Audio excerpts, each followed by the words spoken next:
Baik, Assalamualaikum warahmatullahi wabarakatuh. Perkenalkan, nama saya Akbar Nisfiar dengan NIM 1057311119522. Di sini saya akan mempresentasikan hasil penelitian saya yang berjudul pengaruh rasio keuangan, profitabilitas, leverage, likuiditas terhadap laba perusahaan sektor barang konsumen non primer tahun 2017 sampai 2021 yang terdaftar di Bursa Efek Indonesia.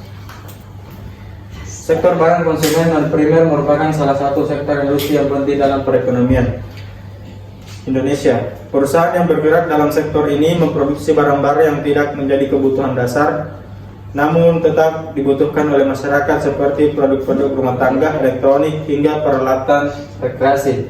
Dalam rangka memastikan keberlangsungan usaha dan pertumbuhan laba, perusahaan-perusahaan di sektor ini dituntut untuk menjaga kinerja keuangannya agar tetap stabil dan kompetitif, khususnya dalam menghadapi berbagai tantangan ekonomi dan persaingan pasar.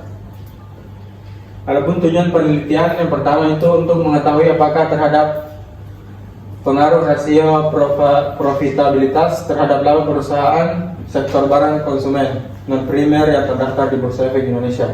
Yang kedua, untuk mengetahui apakah terdapat pengaruh rasio leverage. Yang ketiga, untuk mengetahui apakah terdapat pengaruh rasio likuiditas terhadap laba perusahaan sektor barang konsumen non primer yang terdaftar di Bursa Efek Indonesia. Yang keempat, untuk mengetahui apakah terhadap pengaruh rasio profitabilitas, leverage, dan likuiditas terhadap laba perusahaan sektor barang konsumen non primer yang terdaftar di Bursa Efek Indonesia pada tahun 2017 sampai 2021. Adapun metodologi penelitian yaitu menggunakan metode kuantitatif dengan variabel penelitian meliputi rasio profitabilitas, leverage, dan likuiditas sebagai variabel independen serta laba bersih perusahaan sebagai variabel dependen. Populasi penelitian mencakup seluruh perusahaan barang konsumen non primer di Bursa Efek Indonesia dengan sampel sebanyak 20 perusahaan. Analisis data dilakukan menggunakan software SPSS dengan uji asumsi klasik serta uji hipotesis yaitu uji T dan uji F. Hasil uji normalitas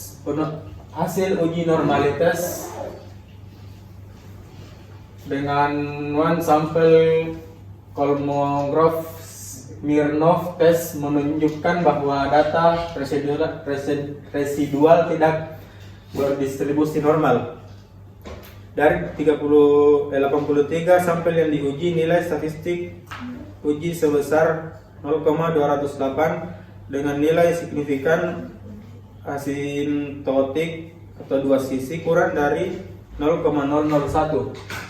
Hal ini berarti terdapat perbedaan signifikan antara distribusi data dan distribusi normal pada tingkat kepercayaan 99,9%.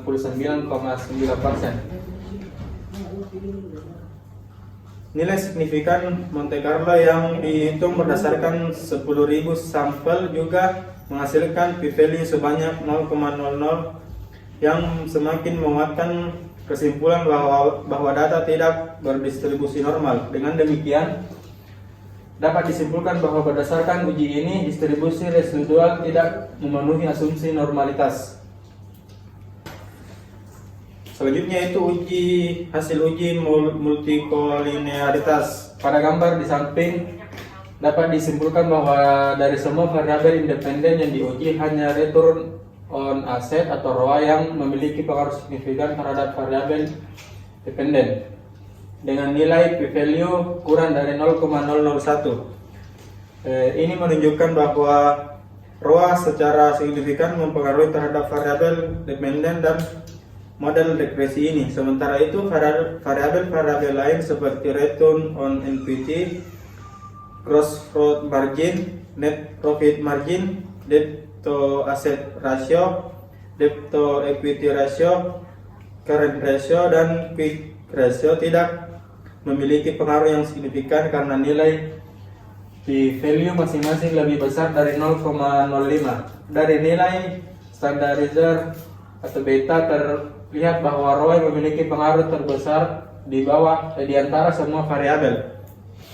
Dengan beta sebesar 0,542 Secara keseluruhan, model regresi ini menunjukkan bahwa ROA merupakan prediktor utama bagi terhadap variabel dependen, sementara variabel lain tidak memberikan kontribusi yang signifikan secara statistik terhadap prediksi terhadap variabel dependen. Selanjutnya yaitu hasil uji heteroskedasitisitas. Pada gambar di samping terlihat bahwa titik-titik residual tidak tersebar secara acak sempurna dan terdapat kecenderungan penyebaran yang semakin melebar pada nilai prediksi yang lebih tinggi. Hal ini mengindikasikan adanya potensi masalah heteroskedasisitas di mana varian residual tidak konstan di sepanjang nilai prediksi. Penyebaran yang tidak merata ini menunjukkan bahwa variabilitas residual cenderung meningkat pada nilai tertentu yang bisa mempengaruhi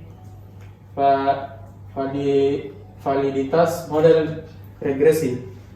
Selanjutnya yaitu hasil uji autokorelasi. Hasil uji autokorelasi menggunakan statistik Durbin Watson menunjukkan nilai sebesar 0,925. Nilai ini mendeteksi 0 yang mengindikasi adanya autokorelasi positif dalam model regresian diestimasi.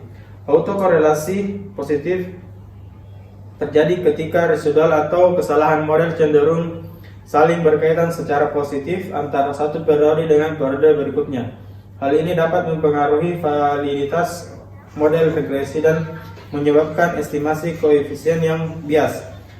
Untuk mengetahui masalah autokorelasi ini, peneliti dapat mempertimbangkan untuk melakukan transformasi data, penambahan variabel yang relevan, atau menggunakan metode regresi yang lebih tepat untuk menangani autokorelasi seperti model regresi yang mempertimbangkan efek temporal.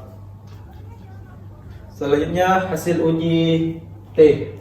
Berdasarkan hasil uji T, hanya satu variabel yang memiliki pengaruh signifikan terhadap variabel dependen, yaitu variabel kedua dengan nilai sebesar 5.459 dan signifikan kurang dari 0,001. Ini menunjukkan bahwa variabel kedua memiliki hubungan yang sangat signifikan dengan variabel dependen pada tingkat signifikan 5%, sama dengan 0,05. Sementara itu variabel lainnya tidak menunjukkan pengaruh yang signifikan karena nilai signifikan mereka semuanya lebih besar dari 0,05. Dengan demikian, variabel ketiga hingga ke-9 tidak berkontribusi secara signifikan terhadap variabel dependen. Yang terakhir itu hasil uji T. Hasil uji T. Nah, ini hasil uji F. Hasil uji F. Selanjutnya yaitu hasil uji F. Hasil uji F menunjukkan bahwa hasil uji F menunjukkan bahwa nilai F sebesar 5.169 dengan tingkat signifikan kurang dari 0,001. Ini berarti bahwa model regresi secara keseluruhan signifikan pada tingkat signifikan 5%. Dengan kata lain, variabel independen dengan model QR, GPM, NPM, ROA, ROE, dan CR, DR secara bersama-sama memiliki pengaruh yang signifikan terhadap variabel dependen. Oleh karena itu, kita dapat menyimpulkan bahwa model regresi yang digunakan layak dan mampu menjelaskan variabel dependen dengan baik. Adapun kesimpulan dari penelitian ini berdasarkan hasil analisis regresi, terdapat beberapa asumsi regresi yang belum terpenuhi sehingga perlu dilakukan perbaikan seperti transformasi data, penambahan variabel baru atau pemilihan metode regresi yang lebih sesuai, sehingga pelaporan dari uji data dari perusahaan yang diuji para peneliti dapat menghasilkan hasil yang maksimal. Baik, sekian dari saya. Assalamualaikum warahmatullahi wabarakatuh.